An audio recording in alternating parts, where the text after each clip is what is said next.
On today's show, the Houston Rockets miss out on the Victor Wembanyama sweepstakes. They land the number 4 overall pick in this year's NBA draft. Why it's not the end of the world, why and how Scoot Henderson might actually still be in play for the Houston Rockets, and what they should ultimately do with this pick, right? Should they draft somebody at 4? Can they trade up? Do they trade down? A lot of options with pick number 4. We're going to talk all about it today on Locked On Rockets.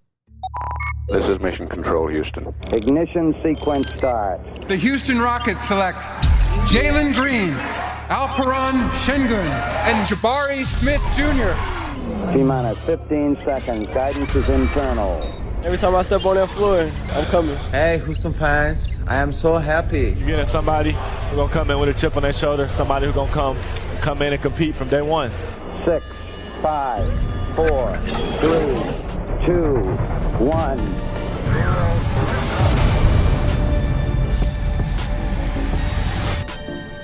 What's up, and welcome to another edition of Locked On Rockets, your daily podcast home for everything Houston Rockets basketball. As always, I'm your host, Jackson Gatlin, native Houstonian and credentialed media member. I'm also the host of Locked On NBA Mondays. Be sure to follow along on Twitter at JT Gatlin, and the show, of course, at Locked On Rockets, free and available wherever you listen to your podcasts, including YouTube. Go to YouTube, search Locked On Rockets. Be sure to like, comment, and subscribe. I want your comments. Give me your thoughts, your feelings, your emotions, your frustrations, your joyousness, whatever your emotions and reactions are to the Rockets landing the 4th overall pick.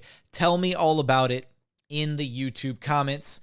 As always, thank you so much for making Locked On Rockets part of your day every single day, whether it's on the way to work, on your lunch break, in the gym. Thank you for making LOR part of your day every single day.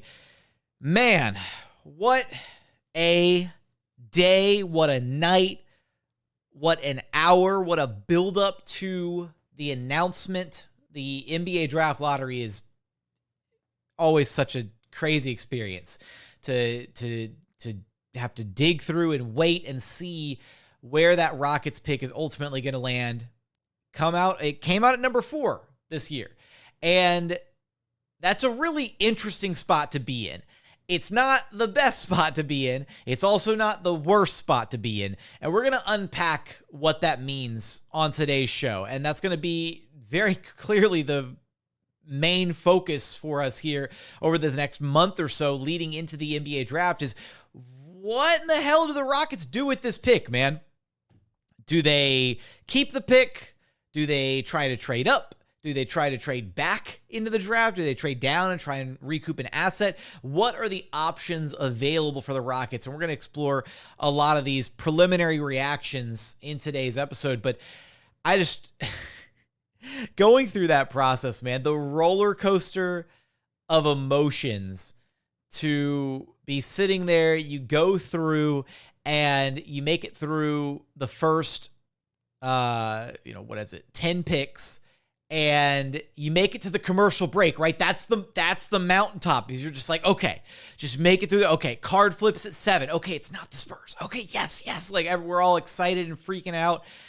And you make it through the final card, and you're thinking, and you see the Pistons flip at 5, which, side note, the poor Pistons, man. Like, I'm not going to feel bad for them, but, like, it's got to be brutal over there.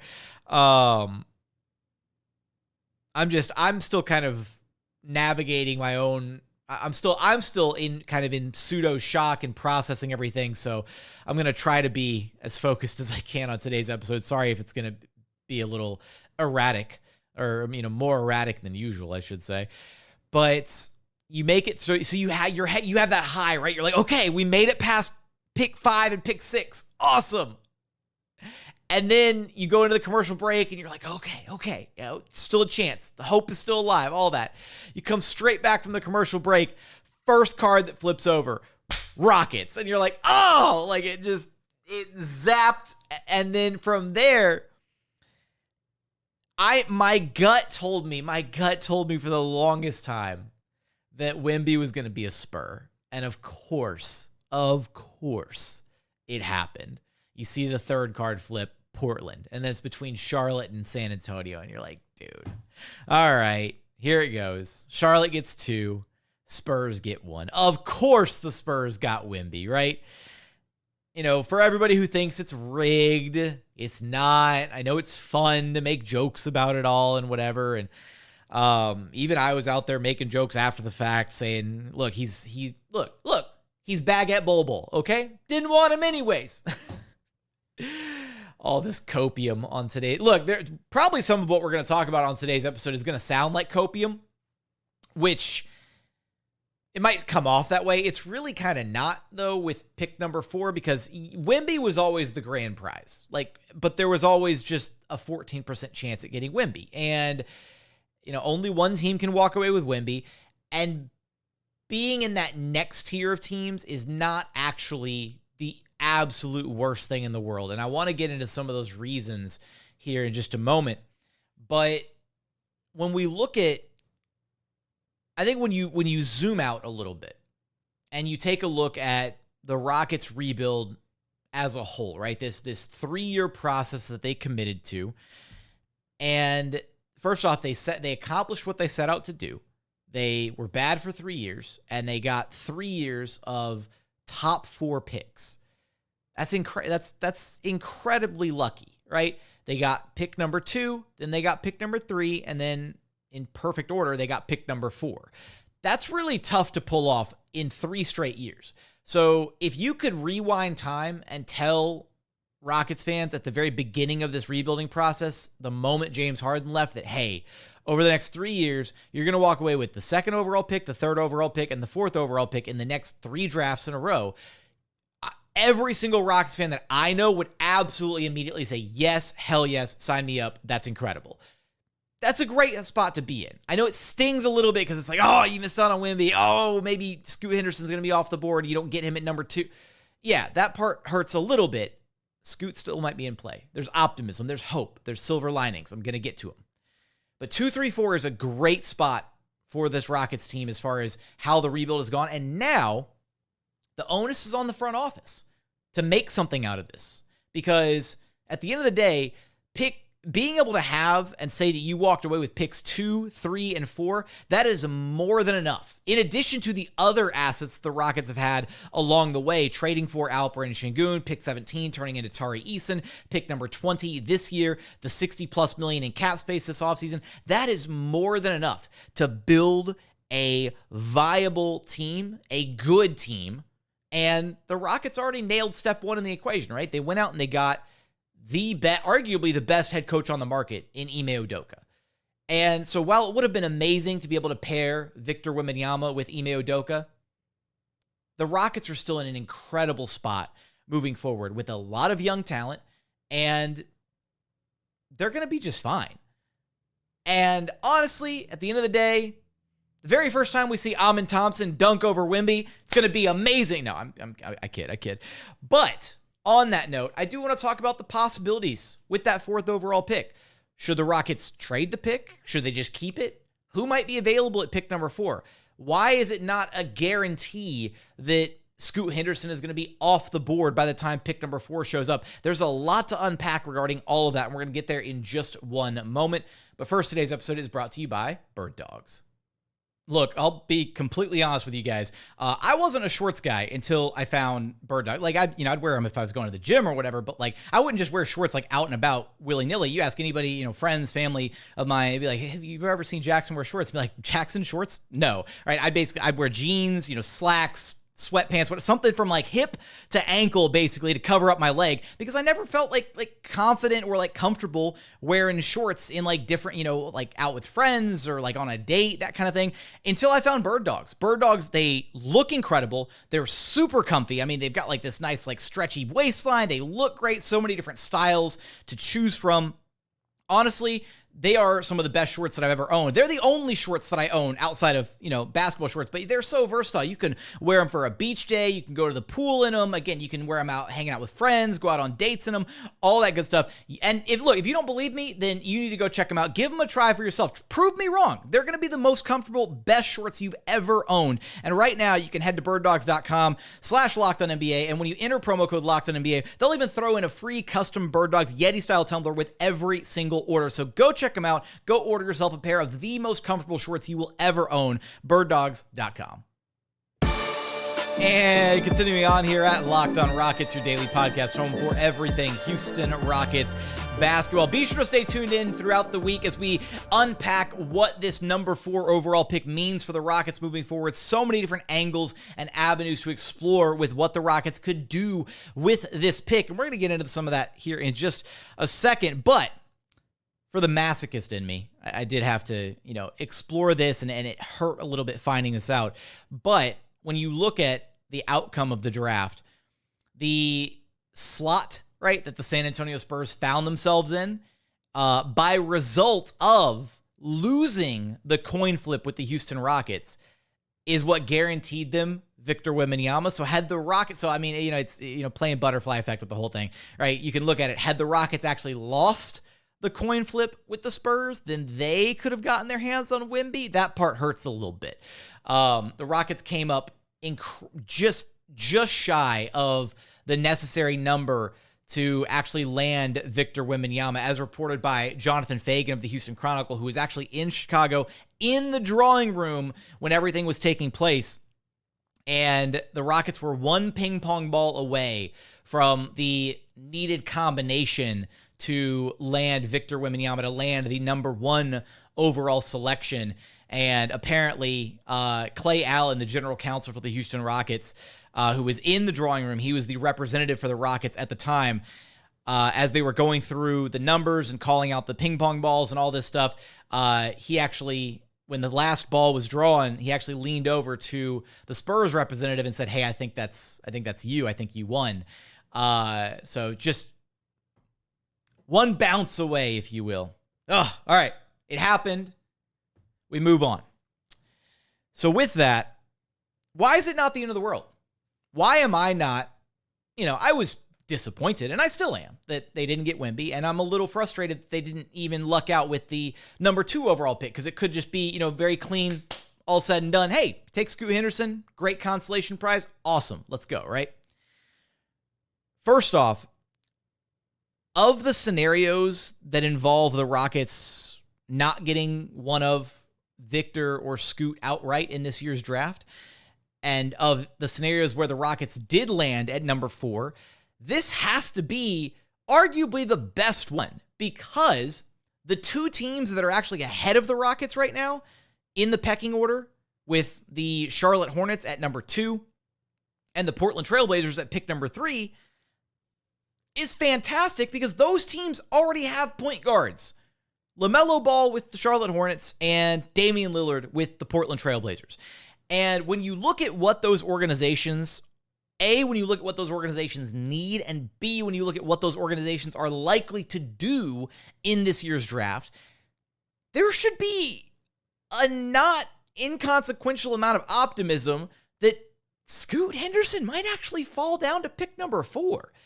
It's not as guaranteed as having the number 2 overall pick and basically being like, hey, we're just going to take Scoot Henderson. It's not that cool, but it's very much still in the cards at this point. In fact, the best way to probably look at this is, right, Victor is in a tier by himself, right? He's guaranteed going to San Antonio. The Spurs can't outright come out and say, yeah, we're taking Vic. But it's a foregone conclusion, right? So basically, ignore that number 1 overall pick. The draft really starts with the Charlotte Hornets. And we kind of found ourselves in this pickle last year with the 3rd overall pick. And up until 5 minutes before the draft, everybody thought it was going to be Paolo Banchero at pick number 3. And then things shuffled around last minute, and Jabari Smith Jr. wound up falling. The consensus number 1 overall pick for the entire draft cycle wound up falling to the Rockets at pick number 3. So all I'm saying is here, don't get any hangups about who's going to go where, any guaranteed picks, or this team is definitely picking this guy, or this team is definitely picking this guy. What it is worth noting is that there is, again, I think Scoot Henderson is kind of in his own tier, right? And then there's everybody else in like tiers after that, right? Or you put maybe Brandon Miller and like Amin Thompson in a tier of their own, and then there's like the next tier of guys. But basically there's 3 guys to choose from here in this next tier. And it's the Hornets, the Blazers, and then the Rockets just kind of find themselves, again, just like last year, at the back end of that next tier or set of tiers, if you want to put Scoot Henderson into his own tier between Wemby and those other 2 guys. But I don't expect the Hornets to take Scoot Henderson, number 2 overall, especially because there's been enough dialogue, enough discussion, enough discourse about Brandon Miller and the chances of him actually going number 2 overall and being a better prospect than Scoot Henderson. Again, I still don't buy that, but it's a very realistic possibility. There's organizations that are doing their draft research and have looked into it, and they're like, no, we're really high on Brandon Miller internally. That's a possibility. It's also very, very possible that there's teams out there that are really high on guys like Thompson and Jarris Walker, who might actually reach a little bit, right? We see this happen seemingly every year where there's a bit of a reach, right? With maybe, Keegan Murray over Jaden Ivey, or go back to Scotty Barnes over Jalen Suggs. It's like every year there's a team that reaches a little bit at the top of the draft for a guy that maybe shouldn't have gone where he did, or maybe should have gone a few spots lower. And maybe the Rockets are the benefactors of that reach this year. But the way that I see it right now is they could very easily just keep that number 4 overall pick, no movement whatsoever, and just be content with whoever is left out of Scoot Henderson, Brandon Miller, and Thompson. That's not a bad spot to be in. It's not Victor Wembanyama, but it's also still an incredible spot to be in if you're a rebuilding franchise and you're adding yet another young, talented player. So again, some of this is going to sound like copium, but I think it's more so a steady dose of reality about the situation. Now, for me personally, I rank those prospects very specifically in that order: Scoot, then Brandon Miller, then Thompson. And I've got some serious concerns about Thompson, right? He can't shoot. If he could shoot, he'd be the best prospect in this class, not named Victor Wembanyama, but he really can't shoot. So that's kind of concerning, right? He's, an insanely, freak athlete guard, 6'7", good wingspan, projects to be an insane defender, great court vision, elite playmaker, all that great stuff, right? But if he can't shoot the basketball, and if you have no semblance of a shot, which right now he kind of doesn't, that's concerning. Now, maybe he can turn it around. Maybe he turns that shot. Maybe he's able to develop a shot and he becomes the best player not named Wemby from this draft class. That's a possibility. He has the highest ceiling of anybody outside of Wemby in this class. So that's still a really enticing possibility at pick number 4. But if you're the Charlotte Hornets, I feel like Brandon Miller makes a lot of sense for them at number 2. And then if you're the Blazers, that's the real wild card in this entire situation. What are the Blazers going to do? I proposed this on the Bird app. What the Blazers should do is draft Scoot Henderson and then trade Damian Lillard. That's what they should do. But I don't think that's what they're going to do. I think what they're going to do is shop that pick and hold on to Damian Lillard and run it back again one more time with him at the helm. And we're going to talk about what that means, the impact there, if the Blazers are going to shop the pick, how the Rockets might be able to get involved with that, and all that good stuff, all the different permutations of what the Rockets could do to trade up in this year's draft, or potentially trade back if trading up is not a possibility. We're going to talk about that in just one moment. And final segment here at Locked On Rockets, your daily podcast home for everything Houston Rockets basketball. All right, so you could just let fate play out if you're the Rockets and just take whoever's left over at pick number 4. Or, again, you could take fate into your own hands and steer the direction of the franchise. Look, to me, Scoot Henderson, to me, is clearly the second best prospect in this draft. And if you have even a remote chance at trading up with the Charlotte Hornets for pick number 2, or trading with the Portland Trailblazers for pick number 3, and having a chance to actually select Scoot Henderson yourself, you don't leave that up to chance that he might fall to pick number 4. If you think he's your guy, you go out there and you go get your guy. Just like the Rockets identified Ime Udoka as their guy and they got it done and they signed him and they locked him up as far as their coaching situation goes, that's the level of aggressive pursuit that I'd like to see out of how they handle this draft. Now, internally, I don't know necessarily where their evaluations are of these guys. I know that they very much viewed this draft as a one-player draft. Victor Wembanyama, basically Victor or bust, and that, anything could be on the table if they didn't get the number 1 overall pick, right? They could have gotten the number 2 overall pick and possibly still explored trading it. So I don't think they had any preconceived notions about, we're going to do this if this or this if this. It's basically, all right, we wanted Victor. Okay, didn't get Victor. Now the field is open. Anything could happen. So with the teams available, Charlotte Hornets, maybe they take Brandon Miller, maybe not. Maybe they're willing to trade down to pick number 4. And the Rockets can go up to pick number 2 and actually take Scoot Henderson. Again, there's variations of this that would match. And I guess the closest parallel to draw here is when the Dallas Mavericks got Luka Doncic, right, by trading with the Atlanta Hawks. Some kind of a trade like that where you get the guy you want, the other team gets the player they want, you recoup an additional asset, that kind of thing. The Rockets could very easily be in a position like that. And the example I want to use here is with the Portland Trailblazers, because again, every indication from the Blazers organization is that they're going to want to run things back with Dame. Again, they should just blow it up and hit the reset button and be very content with a future of Scoot Henderson and Shaedon Sharpe and Anthony Simons, and that's an insane backcourt to kind of start your rebuild with. And then they could offload Dame and have just insane draft capital for whatever you can get for Dame. Now, here's the problem is for Portland to be able to trade Dame, there has to be a team out there that believes they are a Damian Lillard away from title contention, and then B, that team also has to have the subsequent draft capital to fork over for Dame. Because while Dame is not Kevin Durant, if you trade Dame right now, you should still be able to get 4 first, 3 swaps, or 3 first, 3 swaps. You should be able to get that type of insane pick haul package, right? If Rudy Gobert can get you what he did last summer, Dame can easily match that total, depending on how desperate somebody is. But that team has to have that draft capital to make it happen, right?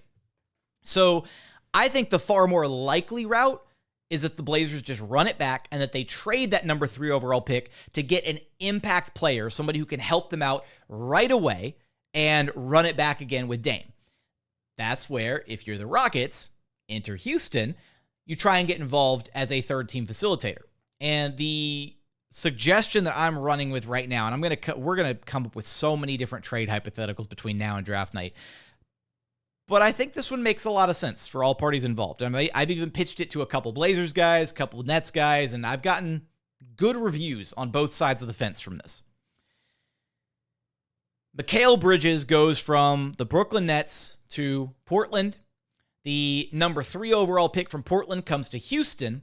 And then Houston sends their number 4 overall pick and the 2024 Nets pick back to Brooklyn. So basically, Brooklyn is trading Mikal Bridges for this year's number 4 pick, and then they get their own pick back next season. Now, you might be asking yourself, well, that might be an underpay for Mikal Bridges, right? Because, the Nets wanted 4 first-rounders for Mikal Bridges at the trade deadline. Look, all first-rounders are not created equal. Getting 4 firsts for Mikal Bridges, if they're all late 20s from a team that's a championship contender, is not the same as getting the 4th overall pick and then having control of your own destiny to be able to bottom out next season and guarantee yourself yet another top selection. I don't necessarily see the Brooklyn Nets being willing to trade their best player, Mikal Bridges, unless they're able to bottom out and tank moving forward. If you're the Rockets, that might seem like a steep price to pay to be able to move up effectively 1 spot in the draft lottery. But again, if you can identify Scoot Henderson as your target, as the guy that you think is the difference maker, then you do it. That is a small price to pay to be able to guarantee having Scoot Henderson. In fact, I would go way more overboard than that. I would be willing to add more of the Brooklyn Nets draft capital, right? You could remove the swap rights on 2025 or 2027. You could also maybe include the 2026 pick outright, maybe with some protections on it. There's a lot of different variations of this trade that you could accomplish, but it works for the Blazers because all they give up is the number 3 pick, and they get a borderline star caliber 3-and-D wing in Mikal Bridges to help run it back with Damian Lillard. That is a insane get for just the number 3 overall pick. And then again, for the Rockets, makes a lot of sense. So, this is just one of many, many different trade ideas that we're going to have over the course of the next month or so. But what it highlights here is that the Rockets do have flexibility and options with pick number 4. Pick number 4 was always going to be the pick that came with the most question marks. The most discussions about, okay, well, what are they going to do with it? Do they draft it? Do they just hold on to it? Are they content with whoever shows up at pick number 4? Do they try to trade up to pick number 2 or pick number 3? Do they trade back? Maybe they're just not super impressed with any of the available talent at pick number 4. Maybe Thompson is not their guy. Maybe they're willing to trade back for a Cam Whitmore or a Cason Wallace type. And Anthony Black, I don't know. They could trade back for any number of the guys kind of in that next tier and recoup additional assets along the way. And here's the last one. And this was the one that we kind of talked about a lot leading up to the draft lottery, is they could just outright trade that pick. They could go try and get Mikal Bridges themselves with that number 4 overall pick, right? Forget Scoot Henderson, forget Thompson, forget drafting another young guy. They could go get an immediate impact guy themselves with that number 4 overall pick being the centerpiece of the trade. Maybe they go pursue a Mikal Bridges. Maybe if Jalen Brown doesn't actually get that Supermax extension with Boston and he's on the table, maybe that's the centerpiece of your Jalen Brown trade, and you go pick him up instead. The Rockets have an infinite amount of options here with pick number 4. Nothing is set in stone moving forward. And honestly, that's where a lot of this optimism comes from. Because at least so far this offseason, the Rockets have done a pretty decent job of setting themselves up for long-term success. And like I said at the end of segment 1, right now, the onus is now on the front office to... the onus is on Rafael Stone to do some serious GMing. And we knew going into this offseason that this was going to be a make or break offseason for the Houston Rockets and setting themselves up for long-term future success. And being thrown in this position with pick number 4, where there's not a guarantee, just take this player, boom, draft this guy, easy situation. Or where you're at maybe pick number 6 and you're like, okay, well, you could just take it, draft the guy, stash him. You don't have to start him right away, bring him along slowly. Pick number 4 is the one where you're on the precipice of okay, well, what do we do with it? And because of that, because of so many of the options at hand for the Rockets, I'm overall cautiously optimistic. After getting over the initial disappointment and frustration that Wemby landed in San Antonio, God, they just couldn't send him east, man. If you weren't going to... If the Rockets weren't going to get him, you couldn't just send him to an Eastern Conference team. You couldn't let the Hornets get him or the Pacers or the Wizards. That would have been awesome, because then he would have been far away from Houston. But no, they just had to tuck him away in the Southwest Conference, because now you got Wemby in San Antonio, you got Luka in Dallas, you got Zion in New Orleans, you got Ja in Memphis. Well, Ja in Memphis might not matter with his whole, gun fiasco situation. That's, kind of TBD on how all that plays out. And then Zion can't stay healthy, and Luka might not be in Dallas much longer, depending on how much they keep screwing the pooch on putting a competent team around him. So now, the more that I think about it, it's actually not as bad as I previously envisioned. But that is our initial reaction. Oh, and I was getting ready to shut things down. Final point here. This has a lot of ramifications for the whole James Harden debacle, right? The whole James Harden debate as to whether or not they bring him back, right? How does this factor into that, right? How does the number 4 overall pick factor into what they may or may not do with regards to bringing a James Harden type back, right? Are they content with if they've got a guarantee from James Harden, which the Sixers fired Doc Rivers, and per reports, that was the biggest issue with James, is James did not get along with Doc Rivers. Those two did not see eye to eye on anything. And there are some really some really strong reporting out there that suggests that Mike D'Antoni might be a possible candidate to replace Doc Rivers in Philadelphia. And we know that Mike D'Antoni is James Harden's guy. So maybe James Harden just stays put in Philadelphia and the Rockets don't have like that safety valve anymore coming up in free agency. But that's the other angle to consider, is what moves do you make? What decisions do you make with this number 4 overall pick as it relates to whether or not you also can bank on or not bank on having James Harden coming back in free agency? A lot. It's like a house of cards ready to come tumbling down at any moment, but there's so many different avenues, so many different pathways.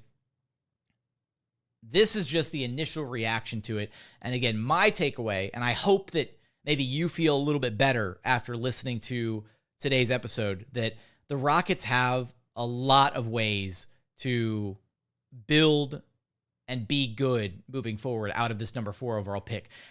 Again, getting Wemby would have been sweet, but the Rockets are still in a really amazing spot, all things considered, after the 3 years of what they went through and going into phase 2 here in the not so distant future. So with that, that's going to do it for today's episode. As always, thank you so much for checking out the show. If you haven't done so yet, please consider subscribing wherever you listen to your podcast. That's Apple, Spotify, Google, the Odyssey app, free and available on all podcast platforms. We're also available on YouTube. Go to YouTube, search Locked on Rockets. Be sure to like, comment, and subscribe. Give me your thoughts, your feelings, your emotions, the good, the bad, how you're feeling after this 4th overall pick.